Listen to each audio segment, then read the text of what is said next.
pendaftaran di Malaysia pun boleh dan mengambil produk di Brunei. Target kita pada tahun ini, pada tahun 2020 iaitu pengiktirafan pematuhan syariah daripada SIRIM dan juga kita ingin memperoleh CJ ISO dalam pengurusan dan pentadbiran syarikat. Jadi kita di sini setiap tahun kita ada pembaharuan demi pembaharuan. Dan target kita untuk tahun 2022, ada 2 tahun lagi, kita ingin menubuhkan tabung asnaf TDC Holding sebagai tanggungjawab social corporate. Dan target kita tahun 2025 kita ingin menjadikan syarikat TDC Holding ini sebagai tersenarai dalam 10 syarikat networking di Malaysia, insya-Allah.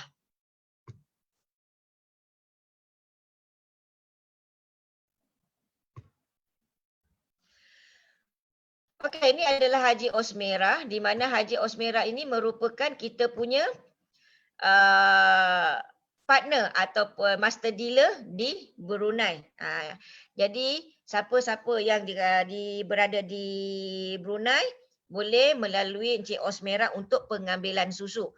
Pendaftaran di Malaysia sama, cuma pengambilan susu tak boleh melalui Malaysia. Kalau nak kirim mahal juga kan harga dia. Jadi kita gunakan master dealer Brunei untuk kita mendapatkan susu. Jadi kalau kita lihat sekarang ni, cabaran gaya hidup sihat. Kalau kita perhatikan sekarang ni, lepas daripada satu pandemik, kita pergi kepada satu pandemik, dan macam mana gaya hidup kita sekarang ni kalau kita lihat.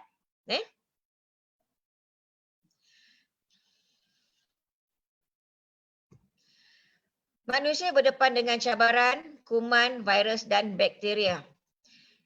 Jadi dekat sini saya ingin bawakan di mana catatan sejarah serangan bakteria dan virus di dunia yang pernah kita lalui suatu ketika dulu dan sehinggalah masa sekarang. Jadi pada tahun 1918, kita mengalami epidemik influenza ataupun dikenali sebagai Spanish flu. Dia memberi kesan lebih kurang dalam 500 juta nyawa manusia yang meragut 50 juta nyawa. Tahun 1957, Asian flu di mana mengalami 70,000 kematian. Selepas itu tahun 2003 kita menghadapi pandemik SARS di mana kes dicatatkan sebanyak 8,096 dan tahun 2009 masalah H1N1 kita sibuk dengan gejala H1N1 dan tahun 2015 kita pula digemparkan dengan penyakit Ebola. Dan tahun lepas kita dah didedahkan ataupun terdedah dengan pandemik COVID-19 atau COVID-19 coronavirus. Dan dalam beberapa bulan ni, bulan lepas, kita dikejutkan pula, digemparkan pula dengan kluster Sivaganga. Jadi kita semua harus berhati-hati, kita kena pastikan kita punya kawal kenduri agar kita dapat menghindarkan diri kita daripada masalah-masalah pandemik yang kita tidak tahu kewujudannya macam mana dan bagaimana. Jadi kita jaga jangan lupa jaga kebersihan sendiri. Dan kita elakkan daripada memasuki tempat-tempat yang crowded, yang ramai orang.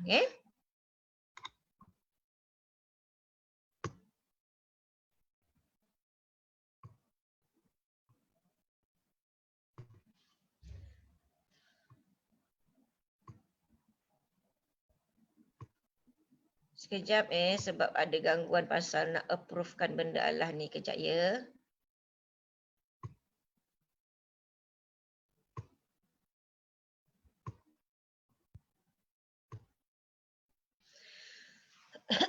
Okey, penyakit utama di Malaysia.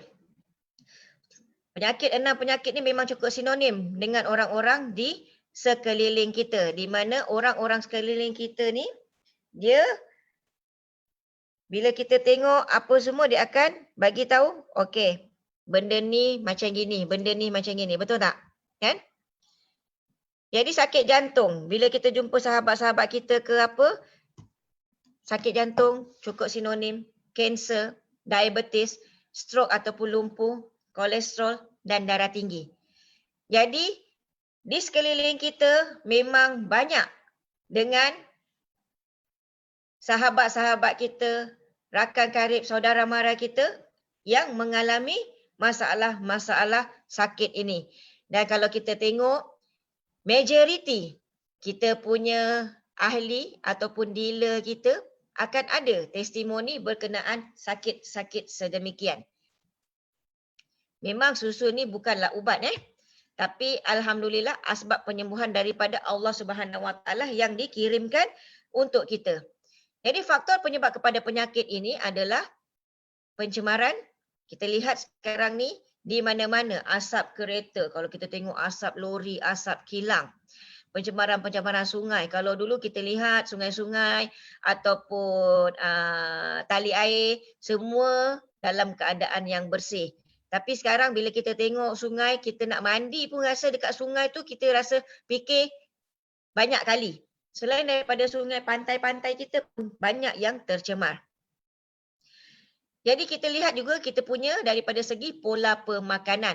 Sesungguhnya makan yang berlebihan itu memang akan memudaratkan diri kita. Jadi apa pun yang kita nak makan, kita jangan makan berlebihan. Dan kalau sekarang ni kerajaan ambil konsep apa untuk kita diet. Diet ni bukanlah bermakna kita kena diet daripada segi tak perlu makan. Jadi diet ni kena makan dan kita perlu ambil makanan suku-suku separuh kan. Saranan kerajaan, suku-suku separuh. Tapi boleh ke kita suku-suku separuh? Kalau makan sedap tu lagi kita nalah kita makan kan. Jadi kita kena jaga pola pemakanan kita. Kita perlu pastikan kandungan makanan yang kita ambil adakah yang berzat ataupun tidak. Jadi masalah kita sekarang ni, kita banyak makan makanan yang kurang berkhasiat. Selain itu kita tengok pula amalan hidup kita. Amalan hidup kita sekarang ni ramai yang terdedah. Kalau kita bukan penghisap rokok, orang kita sedut asap rokok. Jadi hidup asap rokok tu pun kita mencemarkan. Dan sekarang ni lagi kalau kita tengok dekat mana tempat-tempat makan ada disediakan apa? Shisha. Shisha tu kalau kita duduk dekat sebelah-sebelah lagi rasa kita terkepung dengan asap-asap shisha tu, lagi tebal asap dia daripada asap rokok. Jadi peredaran udara kita tercemar daripada situ. Selain tu kita mengalami stres, tekanan.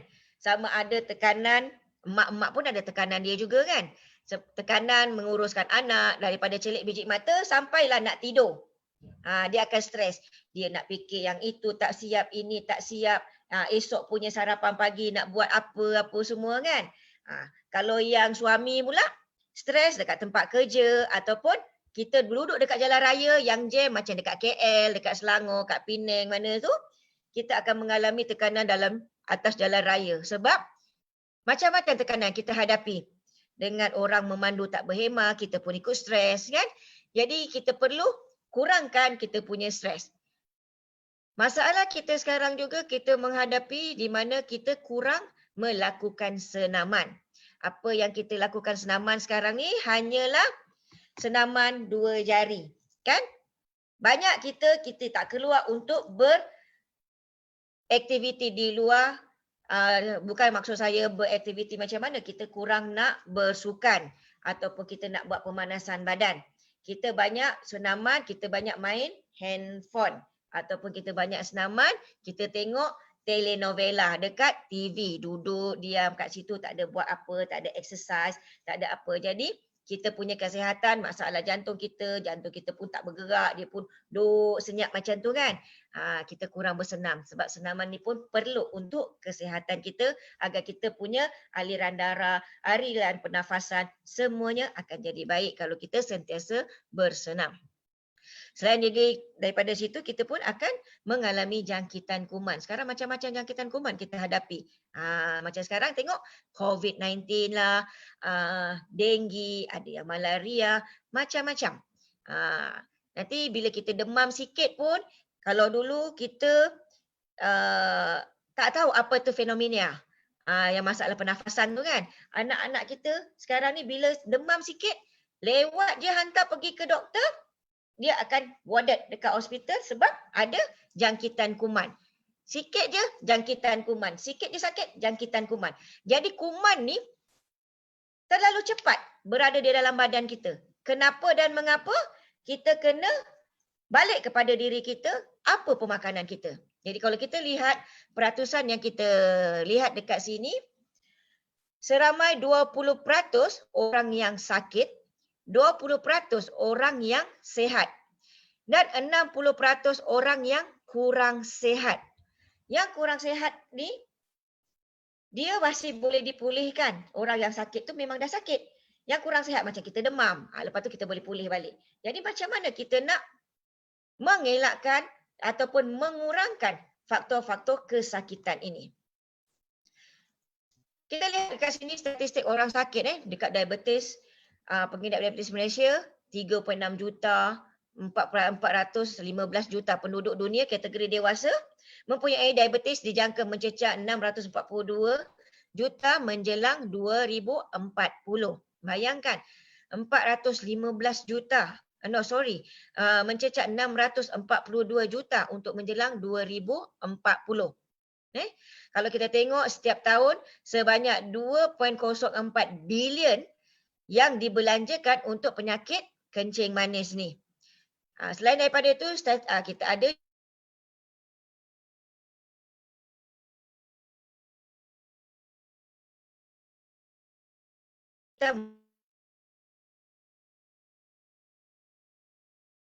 meninggal dunia akibat kanser payudara, kanser rahim. Kalau dulu-dulu kita kurang mendengar berkenaan dengan kanser payudara ni.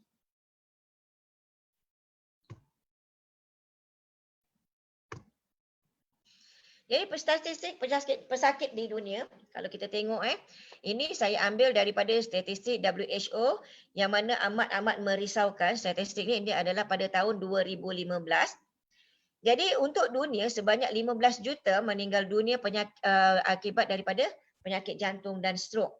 1.4 juta meninggal dunia daripada jangkitan usus dan juga diarrhea. Banyak 1.6 juta meninggal akibat diabetes. Tengok dekat situ, itu dunia tahun 2015 punya statistik. Kita tengok pula dekat Malaysia, sebanyak 15% kematian rakyat Malaysia disebabkan oleh kanser.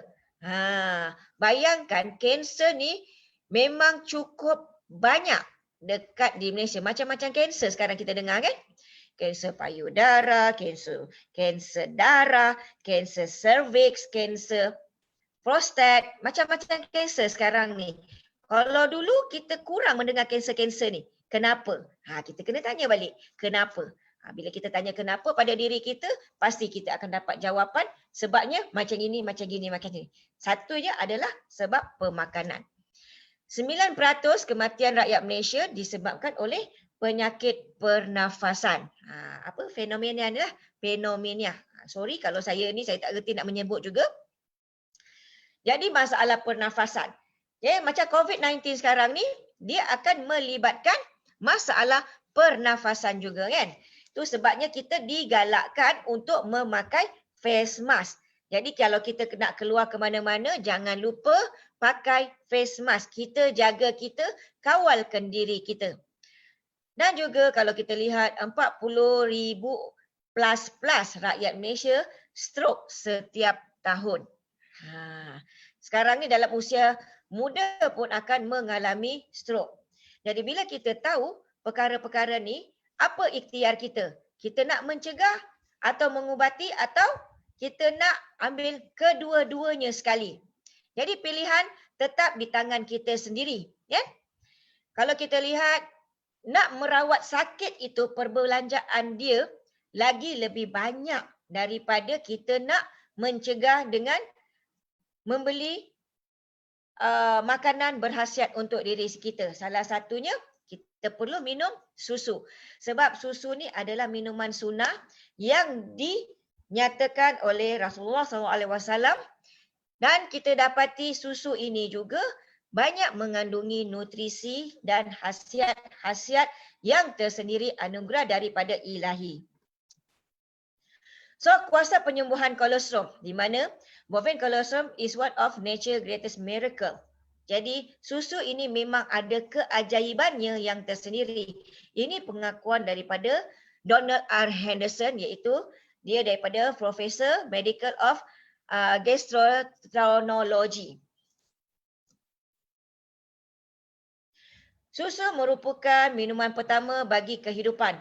Allah Subhanahu Wa Taala berfirman yang bermaksud, dan sesungguhnya pada binatang ternak itu kamu beroleh pelajaran yang mendatangkan iktibar.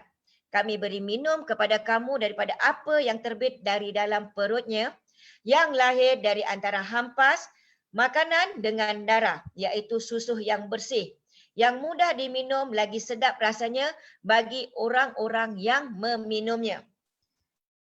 Kalau kita lihat dekat sini, manusia ataupun makhluk mamalia lahir saja ke dunia ini, kita akan dibekalkan ataupun kita akan mendapat bekalan minuman makanan melalui susu. Kita tak ada lahir-lahir kita terus minum teh tarik. Tak. Kita minum susu. Minuman pertama kita adalah susu. Jadi apa itu kolostrum? Susu kolostrum ni susu yang awal. Jadi cecair terawal kasih sayang Allah dan ibu kepada si anak. Allah bagi kemuliaan kepada ibu, sama ada manusia ataupun mamalia yang lain, untuk mendapat susu. Yang lelaki memang tak ada susu lah kan. Jadi kebesaran ini kepada si ibu. Jadi Allah berikan anugerah kepada ibu untuk menyusukan anak. Jadi susu ini memang sama ada susu ibu ataupun susu-susu daripada yang lain merupakan susu yang terbaik yang perlu kita ambil. Jadi untuk lembu, kalau kita nak dapatkan susu manusia, hanya kita boleh bekalkan susu ibu ni, hanya boleh bekalkan kepada seorang anak sahaja. Kan? Susu tu pun kadang-kadang ada setengah orang, dia hanya mampu menyusukan anak dia sebulan ataupun ni ada yang biasa yang tak ada susu kan. Dia hanya mampu hidup bagi anak susu ibu tu selama sebulan ataupun 2 tahun. Lepas tu dah tak bagi kepada anak. Jadi macam mana kita nak mendapatkan susu untuk anak kita? Tu sebabnya kita ada susu daripada lembu, sama ada susu formula ataupun kita perah susu tu daripada lembu tu sendiri. Jadi untuk kolostrum, susu lembu ni ada 30 liter susu kolostrum dia. Jadi di mana 5 liter kita agihkan untuk anak lembu. Anak lembu pun nak susu kolostrum juga. Manusia pun perlu juga susu kolostrum. Jadi kita terpaksa berbahagi dengan lembu. Jadi agihan dia 5 liter kita agihkan untuk anak lembu. 25 liter kita bagi untuk keperluan manusia di dunia ini. Jadi setiap orang yang lahir, semua orang tanpa kira jantina, bangsa, usia dan keturunan, semua akan minum susu. Sajian pertama kita selepas dilahirkan adalah susu. Baik susu ibu ataupun susu lembu ataupun susu formula yang lain. Ikutlah. Tapi apa-apa pun memang makanan pertama kita adalah susu ibu kita. Betul tak? Makanan yang banyak dikaji di seluruh dunia adalah susu juga, susu lembu. Di mana kajian ini dilakukan oleh ICR, iaitu Institute of Colostrum Research. ICR ini dia akan melakukan semua kajian berkenaan susu. Jadi kita nak dapat maklumat berkenaan susu ni elok ataupun tidak, kita boleh mohon dekat ICR Institute ni. Dia boleh bagi data. Susu ni macam mana kandungan dia, macam mana dia punya khasiat. Sebab diorang yang menjalankan kajian. Jadi khasiat susu secara umum, kalau kita lihat, ini saya ambil satu hidangan susu sebanyak 250 ml. Di mana kajian ini dilakukan oleh Pusat Maklumat Pemakanan Negeri Pahang, Jabatan Kesihatan Negeri Pahang. Saya tak ambil daripada yang mana ni lah. Saya ambil daripada Jabatan Kesihatan Negeri Pahang, di mana dia menyatakan dekat sini, satu hidangan susu sebanyak 250 ml bersamaan dengan 2 keping roti. Selain daripada itu, dia juga ada protein bersamaan dengan 2 biji telur. Dan dalam susu ini juga mengandungi lemak sebanyak 8.5 gram di mana sebanyak 20 gram kacang badam. Dan untuk kalsium kita mengandungi 300 mg iaitu bersamaan dengan 5 cawan sayur sawi atau 6 gelas susu soya atau 6 keping tahu. Kandungan kalium pula dia bersamaan dengan sebiji pisang. Kita perlukan makanan-makanan tidak? Perlu sebab makanan ini ada terkandung dalam piramid makanan. Tapi dalam kandungan 250 ml susu, kita ada mengandungi makanan yang diperlukan oleh badan. Vitamin A 158 bersamaan dengan 1 potong tembikai. Satu potong tembikai. Tapi bila kita makan tembikai kadang-kadang bukannya sepotong kan. Kita makan lebih. Maknanya bayangkan hidangan susu ni kita dapat lebih kurang vitamin A bersamaan dengan 1 potong tembikai. Vitamin D iaitu 1,5 ekor ikan sardin. Bayangkan cukup lengkap tak dengan segelas susu? Cukup. Tapi siapa yang tak minum susu amat-amat rugi. Kan? Sebab dia kehilangan yang ini. Dia perlu cari bantuan yang lain.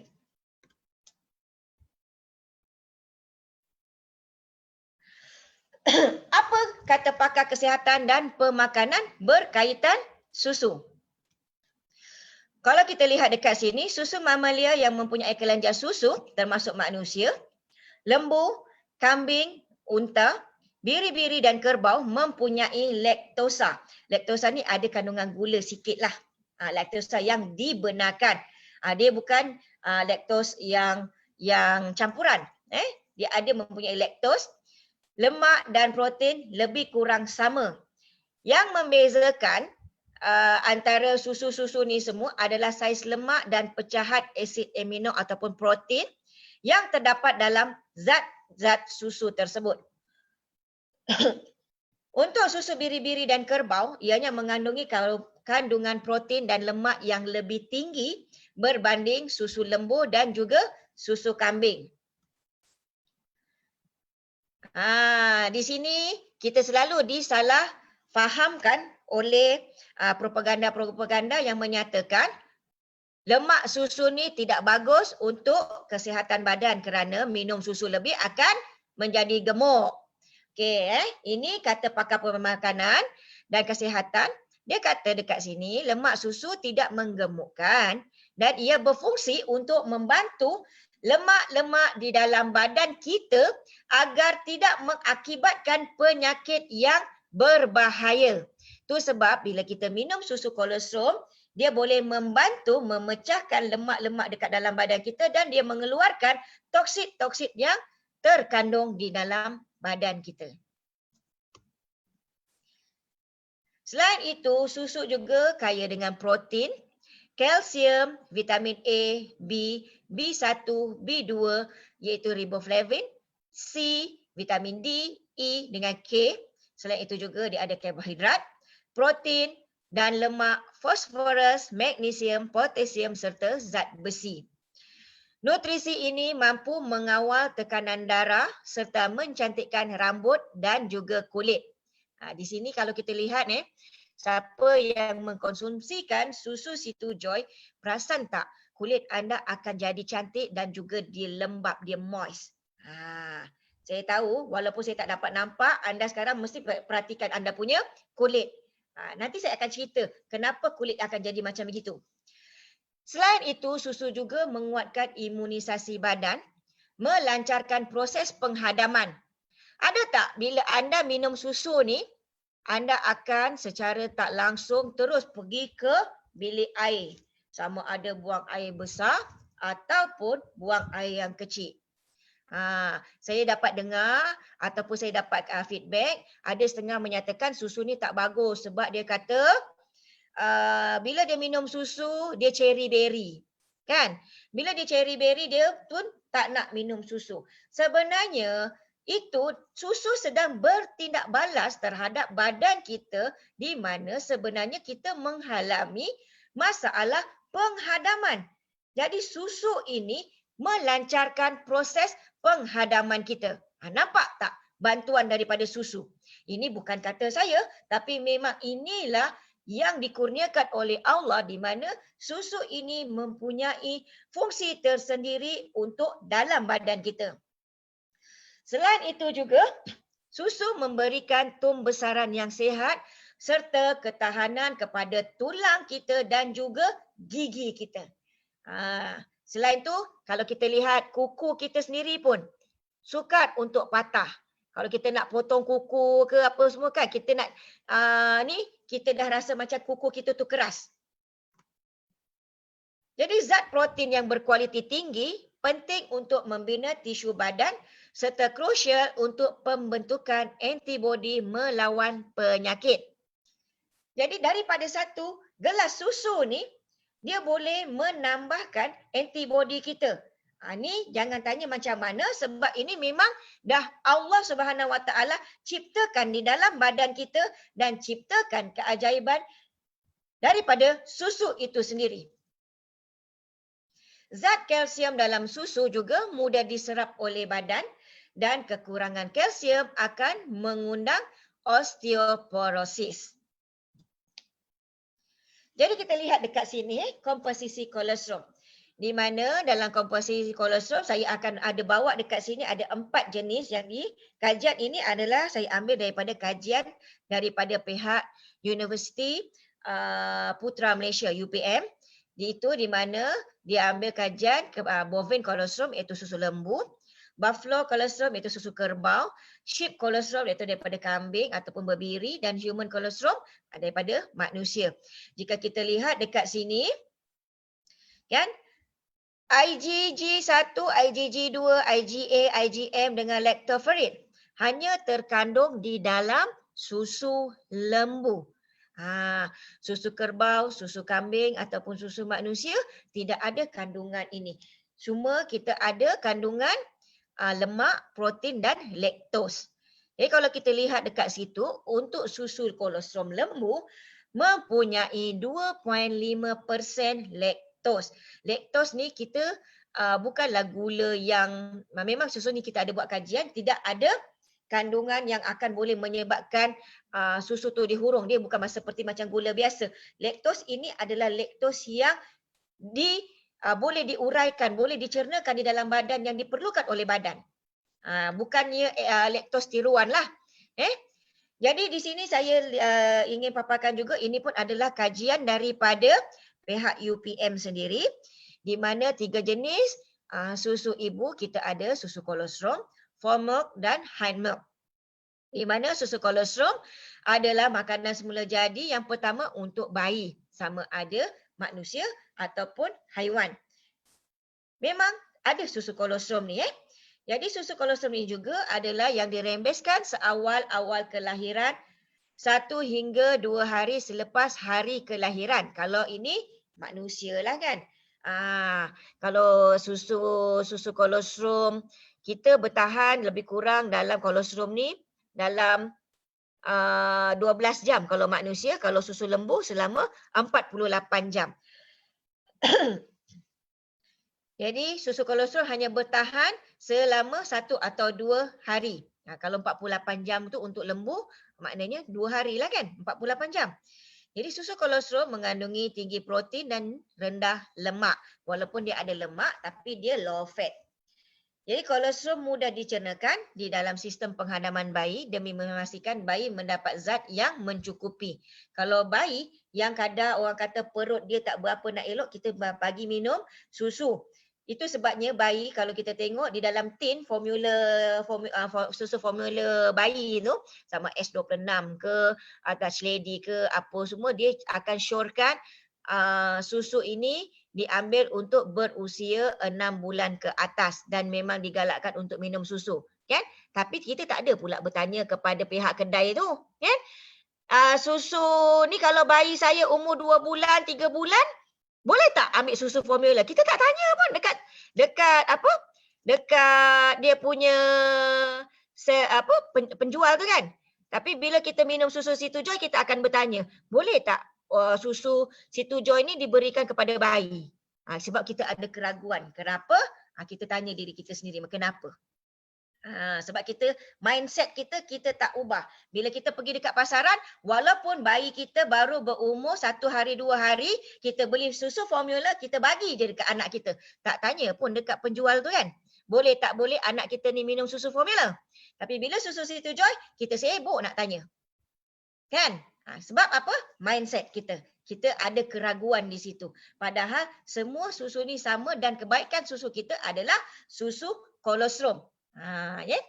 Jadi kolostrum ni mudah dicerna.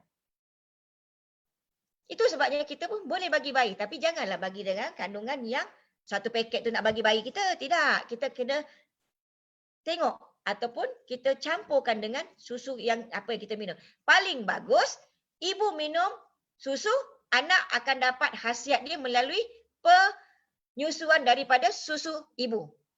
Kalau bayi lah, kita syorkan macam tu. Jadi kolostrum ini juga berperanan dalam meningkatkan tahap imunisasi bayi kerana mengandungi antibodi untuk melawan jangkitan. Ni memang dah kolostrum ni. Kolostrum memang terbaik.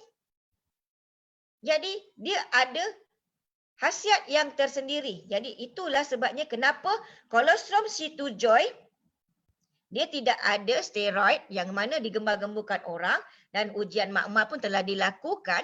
Tidak ada steroid, tapi sebabnya kita memang susu kolostrum pure, susu kolostrum yang kau-kau yang kita ambil seawal 6 jam yang pertama daripada lembu melahirkan, itu sebabnya kita punya kandungan khasiat dan nutrisi kolostrum itu lagi grade A.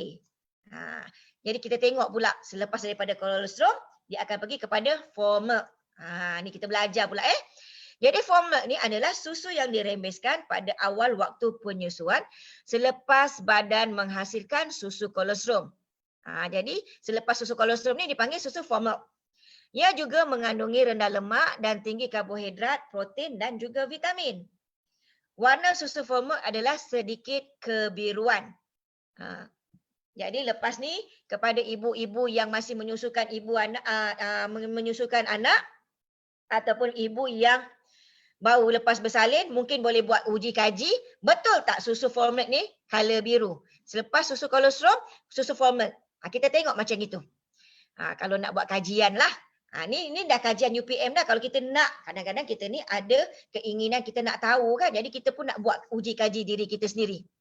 Jadi susu yang ketiga, peringkat ketiga adalah hand milk. Di mana susu yang dirembeskan selepas susu formula.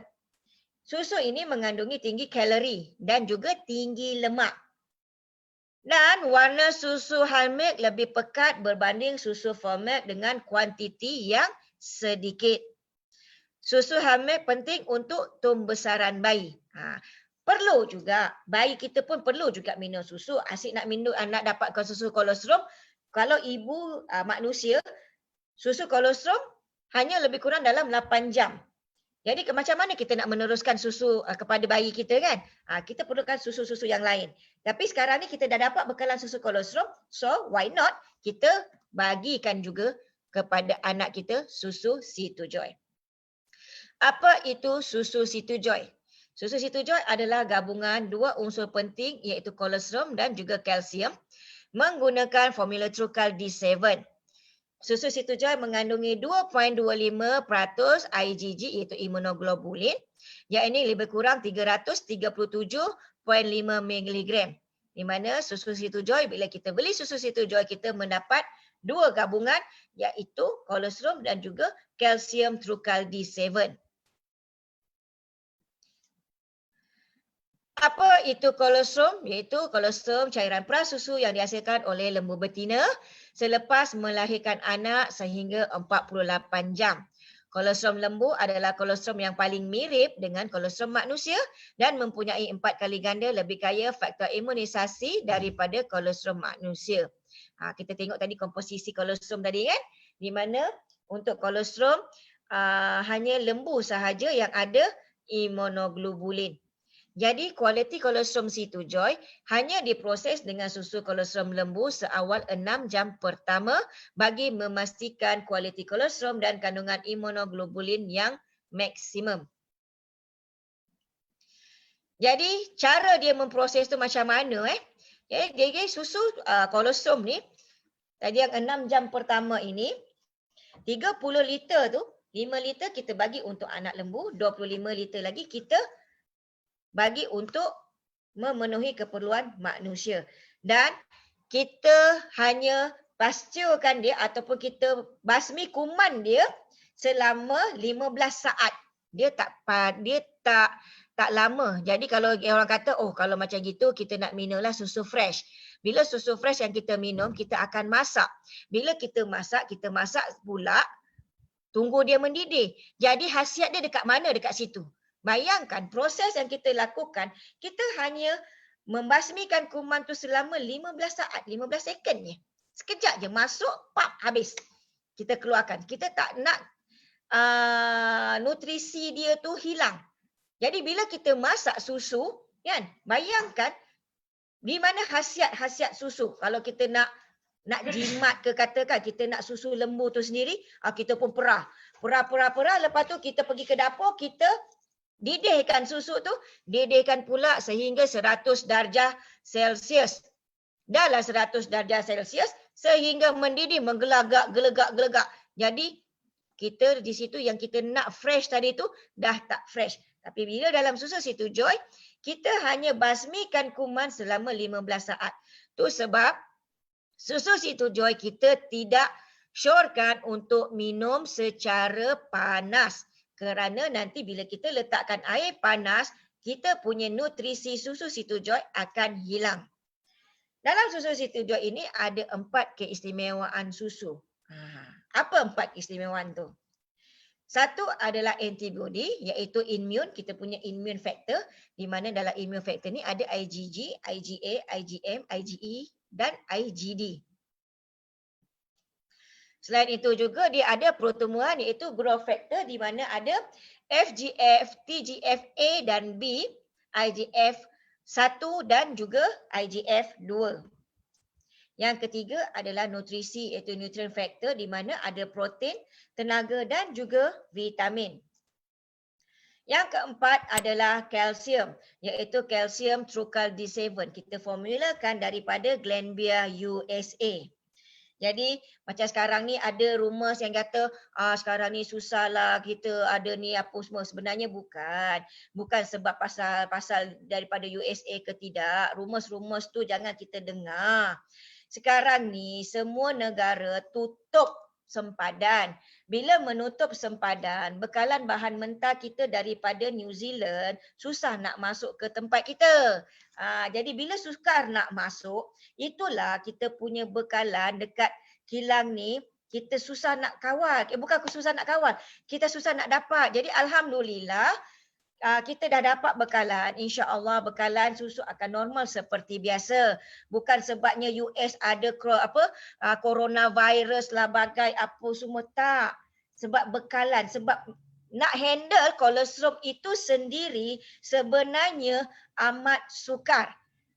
Penjagaan yang rapi kita perlukan yang betul-betul untuk memastikan kita punya kolostrum yang kita bawa daripada Glanbia dan juga daripada New Zealand itu sendiri tidak tercemar.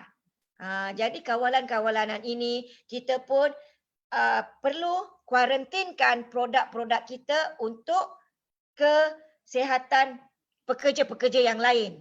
Jadi step-step itu, SOP itu yang perlu kita tangani. Jangan dengar rumours-rumours yang menyatakan inilah, itulah, apalah. Jangan. Jadi kalau kita punya produk, kita mendapat bekalan memang daripada New Zealand yang mana kita tahu susu lembu daripada New Zealand adalah yang terbaik di dunia. Dan juga kita punya kalsium daripada Glanbia USA. Nak masuk barang kita tutup sempadan. Macam mana nak masuk? Diibaratkan kita tutup rumah, macam mana orang nak hantar barang kita kalau rumah kita tertutup. Kita tak buka pintu. Macam mana nak masuk?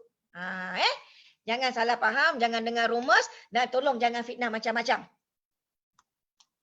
Jadi, untuk minum susu, kita nyatakan ada sistem imun. Kita gemuk-gemukkan, okey, boleh baiki sistem imun badan, boleh menambah, menguatkan sistem imunisasi badan. Apa tu sistem imun? Tahu tak?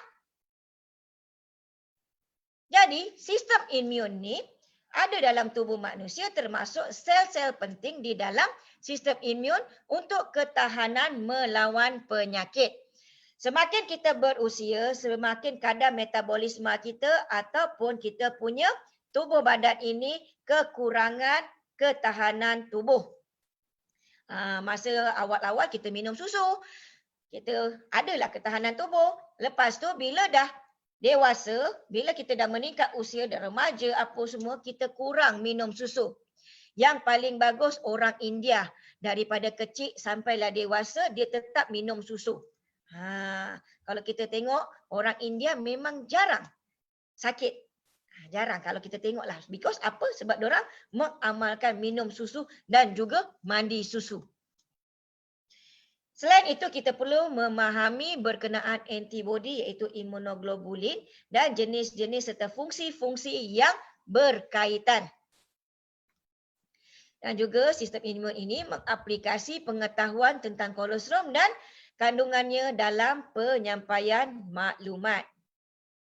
Dalam sistem imun ini, tubuh manusia ada satu sistem yang sangat canggih dan unik yang telah Allah Subhanahu Wa Taala ciptakan. Kalau kita belajar sains dalam subjek biologi, kalau saya tak silap, dalam subjek bio tu macam-macam dalam tubuh kita ni. Bila kita makan macam ni, dia akan macam mana. Dalam ni macam mana bila kita terasa sakit, di mana saraf kita akan menghantar signal kepada otak kita bagi tahu tempat tu sakit, kita akan rasa kesakitan tersebut. Tapi kadang-kadang bila badan kita menghantar signal kepada badan kita, kita rasa benda tu kita tahu. Macam kita darah tinggi. Biasa signal tu kita rasa macam pening. Itu sebenarnya signal menyatakan darah kita tinggi. Tapi kadang-kadang kita tak apa, pening sikit, kita makan Panadol. Jadi salah satu sistem yang ada dalam tubuh manusia adalah sistem imun. Jadi sistem imun ni dia akan hantar, dia akan proses signal kepada otak. Otak ni akan proses pula kepada badan kita. Jadi ini kita jangan persoalkan macam mana dia berlaku di dalam tubuh badan kita. Sebab ini Allah Subhanahu Wa Taala yang dah ciptakan, memang dah canggih, dah cukup terbaik dalam tubuh badan kita. Cuma kita perlu menambahkan apa yang tubuh badan kita perlukan. Jadi sistem imun manusia ini terdiri daripada pelbagai komponen dan fungsinya yang tersendiri. Nampak tak sistem imun ni? Kita ada mucous membrane, kita ada lymphatic vessel, thymus, skin ataupun kulit, bone marrow, tonsil, lymph nodes, split, lymphatic vessel. Lymph nodes ni biasanya ada dekat kita punya payudara. Lymph nodes.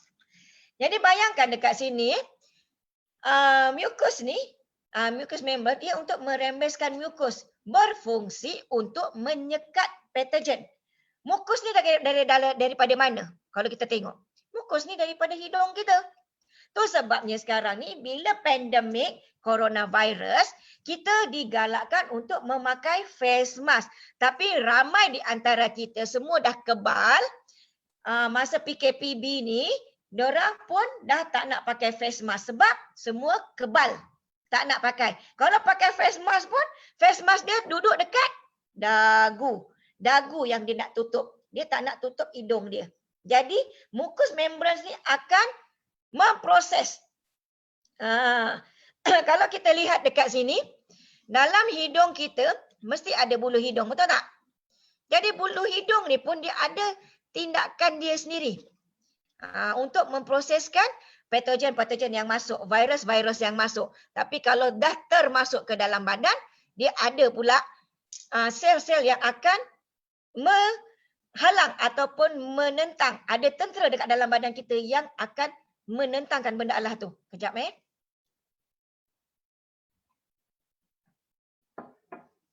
Lymphatic vessel. Kalau kita tengok dekat kerongkong. Kita tengok dekat sini. Nampak tak ni? Ni. Lymphatic vessel. Yang mengangkut cecair limfa dari tisu ke sistem peredaran darah. Bila kita tengok pula dekat sini, dekat bahagian thymus, iaitu perkembangan sel T atau sel darah putih. Skin, maknanya dekat kulit. Sempadan perlindungan terhadap mikroorganisma, radiasi dan bahan kimia. Maknanya kulit kita ni juga merupakan antibodi yang mengawal supaya bakteria ataupun mukus tidak masuk ke dalam tubuh badan kita. Bone marrow menghasilkan sel stem, sel darah, RBC membawa oksigen ke tisu badan. Kita pun dalam badan kita memerlukan oksigen. Jadi kita maknanya di kat situ adalah bone marrow. Tonsils merangkap kuman yang masuk melalui pernafasan mengandungi AB untuk mencegah jangkitan tekak dan paru-paru. Lymph nodes tempat pembuatan sel B dan T nodes limfa penting untuk sistem imun yang betul, penapis zarah asing dan sel kanser. Spleen iaitu berfungsi sebagai penapis darah RBC lama di sekitar yang di kita semula di limfa. Dan platelet serta tempat simpanan WBC membantu melawan bakteria yang menyebabkan radang paru-paru dan juga meningitis. Dan juga kalau kita tengok sini, lymphatic vessel ni iaitu takungan bagi plasma mengangkut cecair limfa dari tisu ke sistem peredaran darah. Nampak tak? Allah dah jadikan memang terbaik dah. Ni ada tugas dia sendiri, ini ada tugas dia sendiri, kan? Jadi kalau ni lebih kurang dalam sistem imun dalam talian utama pertahanan badan kita, kita ada immune system. Kalau kita tengok dekat sini, kita ada external barrier, kita ada internal barrier. Jadi untuk first line defense kita, iaitu ada pathogens dengan natural killer. Di mana first line kita ni adalah daripada kulit kita. Kulit kita ni adalah sebagai pertahanan pertama kita untuk bakteria ataupun virus tidak masuk ke dalam badan kita. Jadi dekat sini kalau kita tengok dah ada macam patchman tu kan. Kita main kartun-kartun tu, dulu main game. Jadi patogen ni akan masuk, dia dikenali sebagai innate immunity. Dia ada satu sel yang akan dalam kulit kita ni yang akan mempertahankan atau menentang. Tapi bila dalam kulit kita ni dah dapat dicerobohi oleh bakteria dan juga oleh virus, di mana second defense, pertahanan kedua kita, iaitu T cell dan B cell akan bertindak. Di mana bila second ni line defense kita, T cell dengan B cell bertindak, nampak tak macam tu? Dia ada askar-askar pula dekat dalam badan tu. Inilah yang dalam badan yang kita perlukan imunoglobulin ini. Imunoglobulin inilah yang akan bertindak. Dia jadi diibaratkan macam rumah kita ataupun satu tempat di mana bila masuk, sebelum dia masuk ke dalam rumah, kita dah sediakan pertahanan. Jadi bila kulit kita sihat, dia boleh mencegah kejangkitan kuman. Jadi kuman-kuman yang melekat dekat situ telah dipantau sebab dalam kulit kita ada lapisan epidermis. Ingat lagi tak masa kita belajar sains dulu-dulu? Dia ada macam-macam kan? Kulit kita ni ada 7 lapisan. Ada epidermis lah, ada liang inilah, apa semua macam-macam kan? Jadi kita kena jaga. Jadi kalau kita tengok, bila kita minum susu Situ Joy, kulit kita macam mana? Moist dia macam mana? Sebab benda tu kita perlu jaga. Jadi bila masuk ke bahagian line defense tu pula, line defense dia ada satu lagi mikroorganisme yang kita panggil macrophage. Macrophage ni lah yang akan memakan bakteria-bakteria yang jahat ini di dalam tubuh badan kita. Makro ni bermaksud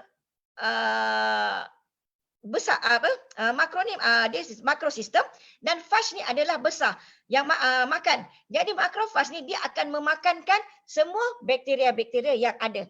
Jadi dikenali sebagai macrophage. Bila masuk kepada second line defense, kuman-kuman yang masuk ke dalam badan kita akan dikawal oleh T cell dan juga B cell. Dia dikenali sebagai adaptive immunity.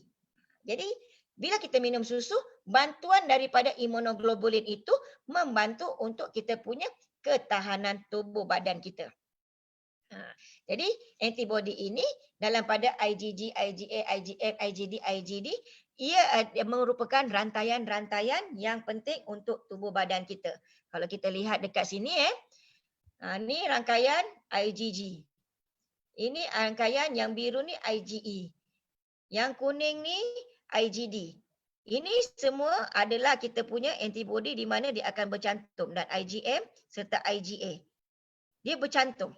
Jadi IgG dia merupakan antigen utama dan kandungan yang tinggi.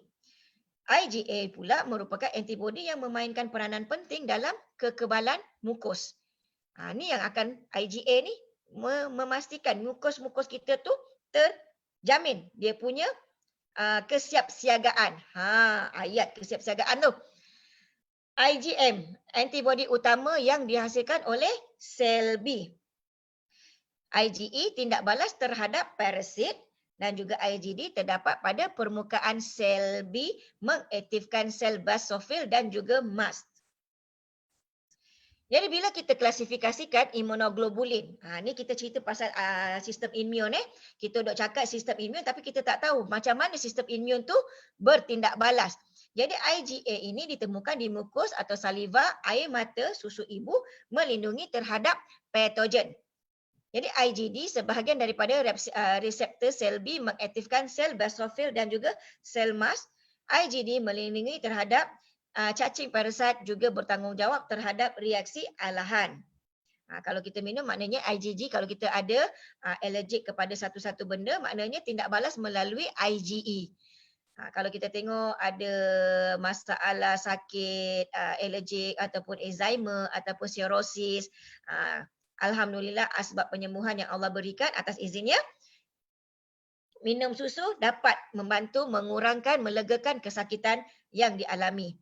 Jadi IgG dirembeskan oleh sel plasma di dalam darah, iaitu berupaya merentas plasenta untuk ke fetus. Jadi IgM dipasangkan bersama permukaan sel B atau dirembes ke dalam darah, ia juga bertanggungjawab terhadap imuniti awal. Jadi jaringan-jaringan struktur imunoglobulin ini amat penting untuk kita punya sistem antibody. Jadi IgA ini adalah untuk pernafasan dan juga kita punya pencernaan. Jadi siapa yang ada masalah pencernaan, dia akan bertindak balas terhadap kita punya sistem tersebut. IgM, antibody untuk menghancurkan bakteria. IgD, antivirus yang membantu proses penyerapan kalsium dan juga membuang toksin. IgD, antibody untuk reaksi alergik. Dan IgG, komposisi tertinggi dalam kolostrum, antibody untuk melawan bakteria dan penyakit. Kalau kita tengok dekat TV, banyak orang sebut sekarang ni IgM, IgG, IgM, IgG, IgM, IgG. Sebab IgM dia boleh menghancurkan bakteria, IgG juga untuk menguatkan kita punya antibody untuk melawan penyakit. Itu sebabnya IgM, IgD. Jangan kita orang sebut IgM, IgG, kita pun sebut susu ni bagus untuk IgM, bagus untuk IgG, tapi kita tak tahu function IgM tu apa, IgG tu apa. Jadi secara bahasa-bahasa kampung saya ni, IgM, IgG adalah untuk mengawal bakteria dan kita untuk menguatkan sistem antibody kita. Kalau orang tanyalah kan, tak adalah kita kata minumlah susu Situ Joy ni bagus untuk kesihatan. Untuk apa? Minumlah bagus untuk kesihatan. Sekurang-kurangnya kita perlu ada pengetahuan berkenaan produk. Apa kebaikan susu Situ Joy? Jangan kata minumlah baik untuk ini semua. Kita cakap macam tu. Dia tak boleh. Sekurang-kurangnya apa yang kita nak makan, apa benda yang kita nak masukkan ke dalam mulut kita, kita perlu tahu kandungan dia. Lactoferrin iaitu mengelakkan pembiakan bakteria digunakan dalam rawatan seperti kanser, HIV dan juga jangkitan yang lain. Oligosacharid mengikat dan menyekat bakteria patogen Salmonella, Cryptosporidium dan Clostridia ke sistem usus manusia. Jadi oligosacharid ini, kalau kita pernah dengar ada yang masalah usus, kan? Masalah usus boleh baik sebab disebabkan oleh faktor oligosacharid. Dalam susu ada oligosakarid. Lactabumin. Lactabumin iaitu pembangkit imunisasi dan aktif melawan bara ataupun kanser serta virus. Ia juga meningkatkan tahap serotonin dan stabilkan emosi. Jadi lactabumin ini pun boleh mengurangkan kita punya stres. Jangan stres-stres. Janji kerja kita semua beres. Okay? Cytokines iaitu antivirus ataupun anti-tumor yang melindungi dinding sel dan juga melawat keradangan dan kecederaan. Kalau kita tengok ada yang luka. Bila luka, cepat je sembuh, cepat je pulih. Sebab dalam susu ni juga ia membantu untuk membuang sel-sel mati dan menggantikan sel mati kepada sel yang baru. Jadi kalau luka kita sikit, kita akan dapati luka kita tu cepat tertutup. Sebab tindak balas daripada faktor cytokines itu sendiri. Okey, penerangan berkenaan faktor pertumbuhan itu growth factor di mana ada TGF iaitu transforming growth factor. Ia menguatkan tulang dan sendi serta mempercepatkan penyembuhan luka. Insulin growth factor IGF 1 dan juga IGF 2 menurunkan kandungan gula dalam darah dan juga menurunkan kadar kolesterol dan membakar lemak. Jadi siapa yang minum susu ni boleh kurus, boleh slim, itu adalah sebab insulin like growth factor IGF-1 dan juga IGF-2. Ada yang minum, dia kata saya minum susu ni, kolesterol saya turun. Alhamdulillah dengan izin Allah. Sebabnya susu asbab yang Allah bagi memang ada kandungan nutrisi khasiat yang tersendiri. Jadi dia boleh membantu menurunkan kadar kolesterol. Ini bukan saya cakap, ini memang kajian yang telah dilakukan di mana kolesterol boleh menurunkan kadar kolesterol sebab kita boleh membakar lemak kita. Jadi lemak tepu boleh turunkan tu yang boleh slim tu. Ramai yang mana ni dah slim melim dah, tapi kalau kita tak jaga pemakanan kita, 1 tan minum susu pun kalau kita nala juga kita sabda, tak jadi apa. Jangan marahkan susu, marahkan diri sendiri. Dan platelet derived growth factor atau PDGF iaitu regenerasi sel, ia menolong perkembangan sel neuron. FHL growth factor EGF iaitu menyihatkan kulit. Bila kulit kita sihat, kulit kita baik, maknanya kulit kita boleh menentang ataupun menjadi tentera untuk menghalang bakteria ataupun mikroorganisme virus-virus tu masuk ke dalam badan kita. Dan juga ia boleh membaiki tisu-tisu di dalam tubuh badan kita. Fibroblast growth factor ataupun FGF iaitu membaiki struktur genetik dan juga membaiki sel-sel tisu di dalam badan kita. Human growth hormone dia melewatkan penuaan. Dekat sini yang mana kita perempuan ni biasalah kita nak cantik kan. Jadi human growth hormone ni dia boleh melewatkan penuaan. Jadi siapa kalau kita perasan macam sekarang ni kita punya leader hebat kita JJ, kita dah nampak muka dia semakin lama semakin nampak muda. Dah macam umur 21 tahun dah si JJ tu kan. Jadi benda-benda ni kita semakin nampak muda. Tak ada kalau kita konsum susu ni dengan baik lah. Kalau kita minum sekejap kan masa kita ingat kita nak minum, kalau kita lupa kita tak minum, lepas tu ataupun kita nak minum susu ni masa kita nak jumpa doktor, memang tak jadi apa. Jangan salahkan Situ Joy sebab dia tak boleh nak apa yang dia nak atau apa yang dia hajati tak menjadi sebab dia tak istiqomah dalam pengambilan. Jadi kolesterol dan faktor pembesaran, di mana kalau kita lihat dekat situ, kita buat perbandingan di mana banding daripada manusia dengan susu lembu, di mana faktor pembesaran secara amnya sangat membantu dalam pembaikan dan penyembuhan otot kulit, rawan dan juga sel tisu yang lama. Ia juga merangsang proses pembakaran lemak dan juga membantu dalam penyembuhan luka di kulit manusia dan awet muda. Kalau kita tengok dekat sini, kita buat pembandingan bila untuk epidermal growth factor tu, manusia dengan lembu, kita tengok berapa kandungan-kandungan dia. Yang ini sama juga, saya ambil kajian daripada UPM. Kolostrum dan faktor pembesaran, epithel atau epidermal GF memperbaiki membran mukus dan epidermis yang rosak juga bersifat antibakteria. Jadi kalau kita tengok dekat sini, kita lihat dekat sini ada EGF, TGF, alpha dan macam-macam lagi lah. Jadi ini banyak kepada kita punya bahagian luaran sel tisu kita. Kita apa epithelia, epidermal, apa semua tu kan. Siapa yang daripada aliran sains, mungkin dia boleh faham lah. Mungkin selepas ni boleh buka balik buku sains kita yang lama-lama tu. Jadi TGF, transforming GF mempunyai transforming growth factor, mempunyai kesan terhadap pembahagian sel dan pengembangan sel lain untuk pembentukan organ. Dan IGF-1, insulin-like growth factor, mempunyai struktur yang sama dengan insulin. Dia juga meningkatkan penyerapan asid lemak dan sintesis protein. Kebanyakan sel dalam badan mempunyai reseptor untuk IGF-1 dan juga IGF-2. Okey, kita masuk kepada faktor ketiga iaitu nutrisi, iaitu nutrient factor, di mana dalam vitamin A yang membantu daripada segi penglihatan dan mempunyai fungsi perlindungan terhadap penyakit. Jadi siapa yang ada masalah mata, bila dia minum susu, dia akan rasa perubahan sendiri sebab dia yang mengalaminya, dia tahu apa perubahan pada dalam tubuh badan dia.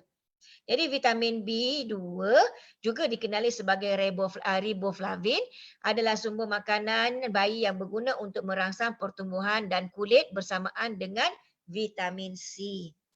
Jadi kita ada juga vitamin B12 di mana ia menambah dan mengekalkan kesihatan darah serta sel-sel saraf sesuai untuk wanita yang mengandung. Itu sebab susu Situ Joy boleh diminum oleh wanita yang mengandung dan juga wanita yang dalam pantang. Vitamin C untuk kesihatan kulit sesuai yang ada masalah kulit. Vitamin D membantu untuk proses penyerapan kalsium dan ia juga bertindak untuk menguatkan antibodi tubuh badan kita.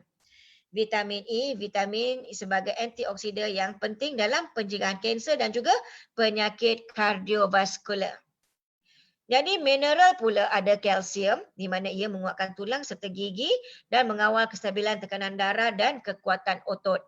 Magnesium membantu menyalurkan tenaga ke seluruh badan dan juga tulang.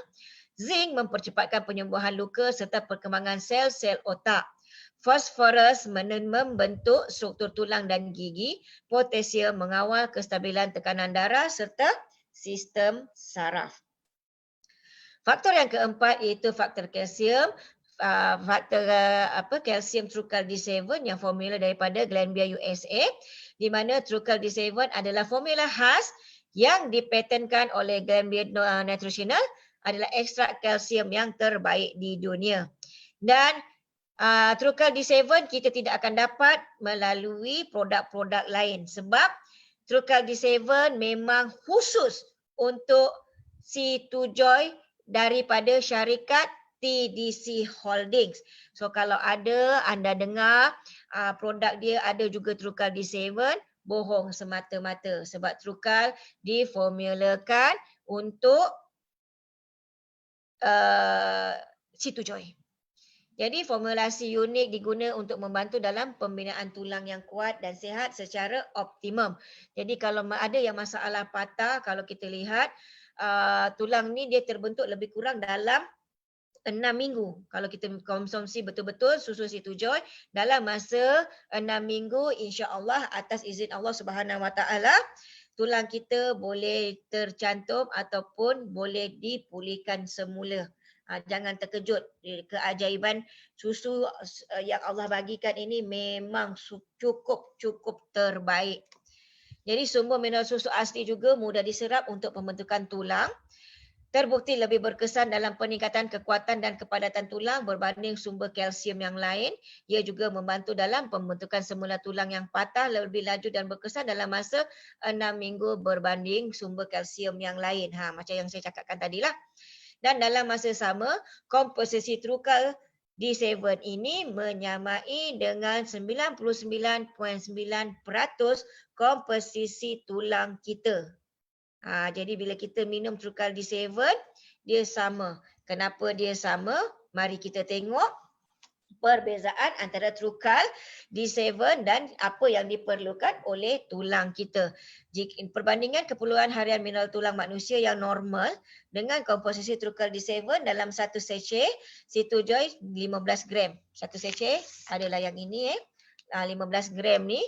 Jadi kita dapat yang ini adalah daripada Glanbia Nutritional yang bagi tahu. Jadi dalam satu paket susu ni, kalsium yang diperlukan oleh tulang sebanyak 25. Tapi dalam sepaket Citojoy ada 24. Kan that's why dia 99.9. Phosphorus diperlukan 12. Tapi dalam Citojoy ada 12.5. Magnesium 0.37 tapi dalam Citojoy ada 1.5. Potassium 0.7 dalam Citojoy ada 0.8. Zinc ada 0.009 dalam Citojoy ada 0.008. Copper diperlukan oleh tulang sebanyak 0.0005 tetapi dalam Citojoy ada 0.0004. Jadi yang Citojoy ni bermaksud yang Trucal D7 lah jangan pula silap. Jadi dalam susu Citojoy dia mengandungi kandungan tersebut. Jadi apa itu kalsium Trucal D7? Dalam kalsium Trucal D7 dia ada 99% kalsium yang terdapat di dalam tulang bahagian kalsium 90% terdapat di dalam tulang bahagian tulang struktur. Maknanya dalam tulang struktur kita ni ada 99% dalam tulang. Dan fosforus juga ada 89% terikat ke kerangka mendukung pembangunan tulang kita. Dan ia juga mengandungi magnesium sebanyak 69% terdapat dalam tulang meningkatkan kepadatan tulang. Jadi kalsium ni banyak kepada bahagian tulang. Kalium juga membantu menjaga kepadatan tulang kita supaya tulang kita tak mudah rapuh. Zinc kofaktor untuk mineralisasi tulang dan juga struktur kolagen. Besi, ni yang dipanggil zat besi, bukanlah kita makankan besi. Kofaktor untuk perpaduan kolagen berkontribusi pada kepadatan tulang dan juga koper ataupun tembaga pengaruh kepada pematangan kolagen berkontribusi pada kekuatan tulang. Jadi bagaimana kolosom itu bertindak? Ia bertindak sebagai membersih. Jadi bila kita minum susu Citojoy, dia membersih. Itu sebabnya bila ada sesetengah orang yang baru meminum susu Citojoy, secara automatik dia akan pergi ke bilik air sama ada dia akan buang air besar ataupun buang air kecil. Bila dia buang air besar bermakna Syedawati tak berapa dengar lah. Tak berapa dengar. Okey dah ke? Boleh ke? Hello? Ain? Nick?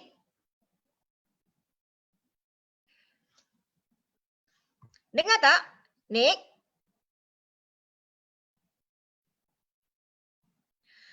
Untuk kolostrum, kita untuk membersih, dia akan meningkatkan rintangan terhadap kuman, virus, bakteria dan menolong membran usus yang cedera serta membersih saluran usus. Jadi bila dia pergi ke bilik air apa semua, kita kena harus tahu sebab tadi dia mencederakan penghadaman kan? Jadi tujuan dia, susu ni telah bertindak untuk membersihkan sistem perkumuhan kita. Jadi bila kita ada masalah sistem pencernaan bermakna sistem penghadaman kita juga bermasalah. Bila sistem penghadaman bermasalah, susu Citojoy membantu untuk membersihkan saluran sistem penghadaman kita. Itu sebabnya kita boleh ke bilik air membuang air besar. Dan dalam masa sama, toksid-toksid yang tidak diperlukan oleh badan kita dicuci, dia bersih. Selepas pembersihan dilakukan, pergi kepada proses selanjutnya iaitu pemulihan. Di mana sistem pemulihan ini dia akan membaik pulih dan memperbarui sel badan yang cedera dan menggalakkan metabolisme serta mengekalkan kesihatan sel. Kita dah cuci, dia buang dah toksit, dia bagi proses pula pemulihan. Jadi pemulihan ini itu yang kita akan rasa sakit kat sana kat sini sebab sistem kita sendiri, sel-sel neuron kita telah menghantar dekat otak proses. Okey, dia akan bagi tahu dekat sini pula perlu dipulihkan. Dekat sini. Tu sebab ada setengah yang minum susu, selepas dia sakit kaki, dia sakit kepala. Lepas sakit kepala, dia sakit badan, dia lenguh.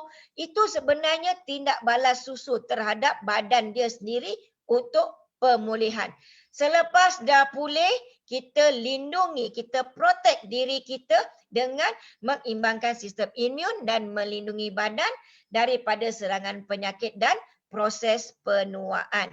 Kita sedia maklum bila kita tua, kadar metabolisme kita pun kurang. Jadi apa kata doktor pakar daripada Dr. Daniel J. Clark juga menyatakan kolesterol memperbaiki sistem imunisasi badan, membasmi virus dan bakteria, mempercepatkan proses penyembuhan sel badan, membakar lemak dan yang berlebihan, meningkatkan kekuatan tulang dan otot, memperlambatkan proses penuaan dan juga awet muda. Dr. Daniel J. Clark ini adalah doktor pakar dan buat kajian berkenaan kolesterol. That's why dia boleh bercakap. Sama juga dengan Dr. Bennett Jensen.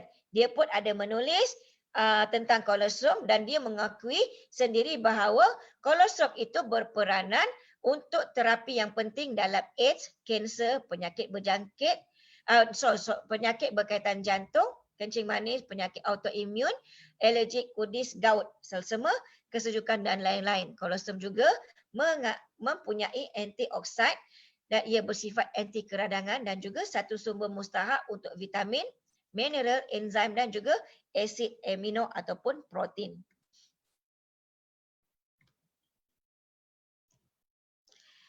Dan Dr. Diamond dia menyatakan susu ini adalah terbaik dan dia juga mengakui bahawa ramai pesakit yang dia rawat yang mengalami masalah kesihatan sebab kelemahan sistem imun mereka yang disebabkan sama ada kecederaan fizikal, bahan kimia ataupun emosi tidak stabil.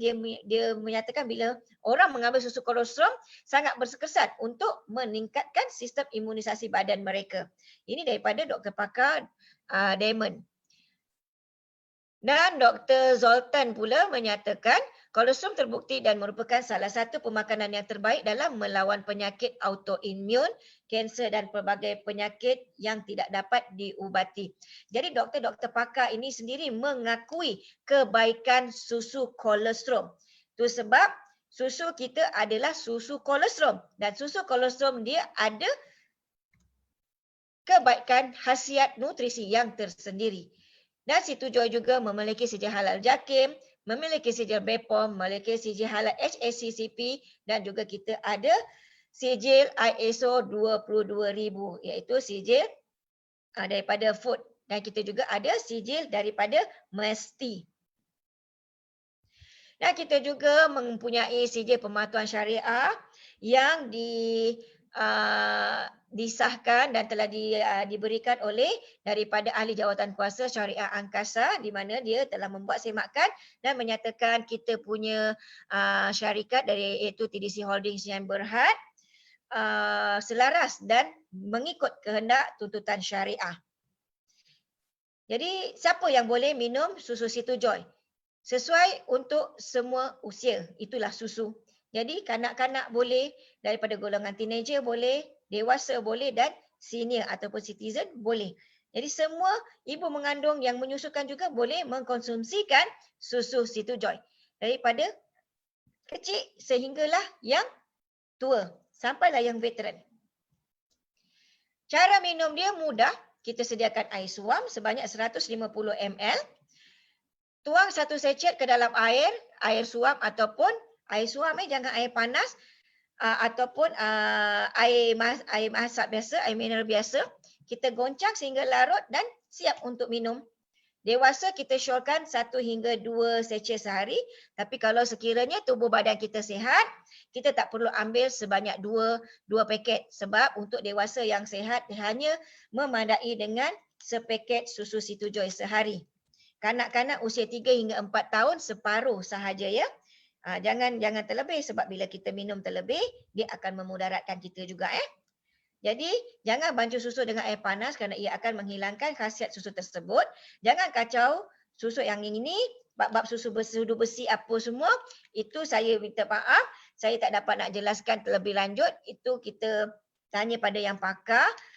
Tapi apa yang saya dimaklumkan, jangan gaul susu dengan sudu besi, dia kena guna sudu plastik. Jadi ada setengah orang benda ni pernah dibahaskan juga. Dia kata tak ada kena-mengena minum susu gaul dengan sudu besi pun tak ada masalah. Jadi terpulang. Kalau nak sudu besi ataupun sudu plastik, terpulang pada diri sendiri. Kalau nak lebih selamat, tak ada guna sudu, kita guna shaker. Jadi doa minum shaker di mana kalau mengikut daripada sunnah Rasulullah SAW, Nabi kita sendiri Rasulullah SAW juga dia minum susu, baca doa dan dia selepas minum susu dia berkumur dan kita akan baca juga doa selepas minum susu. Itulah amalan daripada Rasulullah SAW. Jadi kita minum susu pun kita ada doa, selepas kita minum susu pun kita ada doa dia. Untuk ikhtiar rawatan, kini kita berikhtiar. Kita tak nak membiarkan apa yang ada. Takkan kita nak biarkan penyakit berada dalam tubuh badan kita tanpa melakukan sesuatu untuk kita mengubat ataupun merawat. Jadi ini hanya membantu untuk memulihkan, melegakan kesakitan. Ini adalah ikhtiar kita. Seperti mana bila kita sakit, kita jumpa doktor. Jadi susu anugerah daripada Allah Subhanahu Wa Taala kita minum, kita amalkan pengambilan makanan sunnah. Jadi ramai telah menjadi ahli. Jadi dalam susu Situ Joy kita berniaga, syarikat dah patuh syariah. Jadi kita kalau boleh biarlah kita meniaga, kita jual susu Situ Joy ini mengikut kepada pematuhan harga dan kita juga patuh kepada syariah. Syarikat dah patuh syariah, mengapa kita tidak mematuhi kepada syariah? Jangan kita aniaya orang lain dengan menjual jualan yang murah. Sebab kita mungkin lepas di dunia tapi kita tidak lepas di akhirat untuk menjawab dengan apa yang kita lakukan di muka bumi ini. Jadi selling from the heart, we offer only the best product, the best price, the best plan, the best repeat order, the best long term income, the best training, the best reward dan the best team. Jadi itu saja perkongsian saya pada hari ini. Jam pun telah menunjukkan pukul dekat 11.30. Sepatutnya kita sejam je kan. Jadi ada apa-apa persoalan, insya-Allah saya boleh jawab. Kemungkinan kita boleh bergambar dulu Nick ya. Nick? Ya boleh. Kita ambil gambar dulu, lepas tu barulah kita stop participant sharing dulu. Ya. Saya stopkan sharing. Okay, semua ready? Saya nak tangkap gambar sekarang. 1, 2, 3. Page kedua 1, 2, 3. Page ketiga 1, 2, 3. Page keempat 1, 2, 3. Page kelima 1, 2, 3. Page keenam 1, 2, 3. Page ketujuh 1, 2, 3. Page ke-8 1, 2, 3. Page ke-9 1, 2, 3. Page ke-10 1, 2, 3. Page ke-11 1, 2, 3. Okey, dan Puan Warshidawati boleh proceed lah untuk buka soalan. Okey, ada soalan ke nak tanya? Boleh buka kot Nick Siapa nak jawab soalan boleh unmute-kan anda punya ni. Ada soalan? Assalamualaikum. Waalaikumsalam warahmatullahi. Saya nak